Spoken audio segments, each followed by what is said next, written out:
नमस्कार, मी संतोष सुतार आणि आपण पाहतात सीएल माझा। 11 मागण्या होत्या।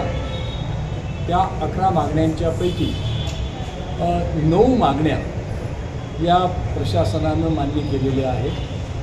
त्या टप्प्याटप्प्यानं चर्चेनं त्याची अंमलबजावणी होईल, परंतु त्या 9 मागण्यांच्या बाबतीमध्ये आमचं समाधान झालेलं आहे। मुख्यतः ज्या 2 मागण्या आहेत त्या 2 मागण्यांच्या पैकी पहिली मागणी ही दौलतचं आताचं अथर्वचं प्रशासन आहे। अथर्वच्या प्रशासनाने त्रिपक्षीय करारानुसार वेतन आयोगाची अंमलबजावणी करावी अशी आमची मागणी होती।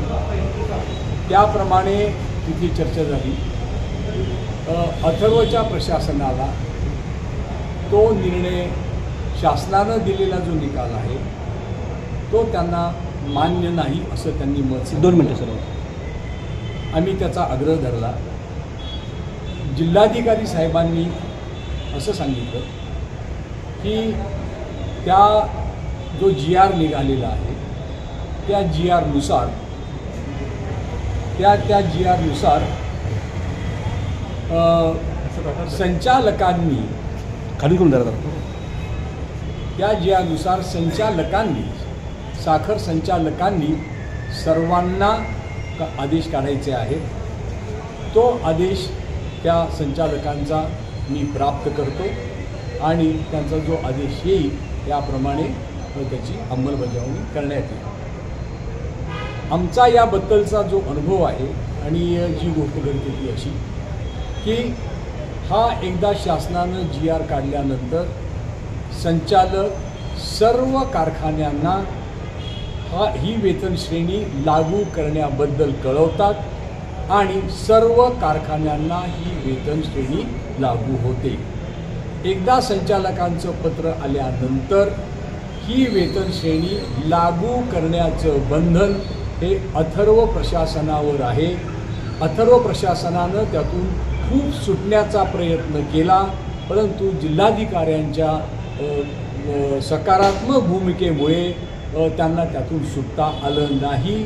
ज्या 1-2 दिवसामध्ये किंवा काही दिवसामध्ये संचालकांच्याकडून पत्र येईल आणि त्या पत्रानुसार वेतन श्रेणी ही सरकारच्या या वेतन आयोगाप्रमाणे अथर्व प्रशासनाला द्यावी लागेल, इथपर्यंत आजची चर्चा आलेली आहे। दुसरी एक गोष्ट अशी होती की 102 हंगामी कामगारांना कामावर ठेवण्यासंबंधी कुठल्याही प्रशासनामध्ये संस्थेमध्ये प्रस्थापनामध्ये एक स्टाफिंग पॅटर्न नावाची गोष्ट असते। त्या स्टाफिंग पॅटर्नमध्ये काय काय बसतं हे आपण सगळेजण बघूया।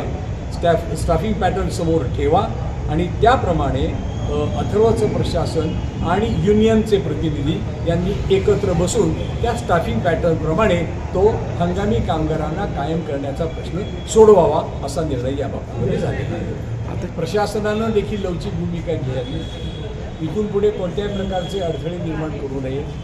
त्यांनी बोनसच्या बाबतीमध्ये लगेच बसूया अशी भूमिका व्यक्त केलेली आहे। त्यांनी आम्हाला बोलावलं, चर्चेसाठी बोलावलं तर आम्ही जाऊ आणि बोनसचा जो काही प्रश्न राहिलेला आहे तो बोनसचा प्रश्न सोडवू असं प्रशासनानं सांगितलेलं आहे। तो प्रश्न सुटेल असं मला वाटतं। चर्चेसाठी त्यासाठी बसलं पाहिजे, चर्चेसाठी योग्य वातावरण सर्वांनी निर्माण केलं पाहिजे, आमचा तसा प्रयत्न राहील।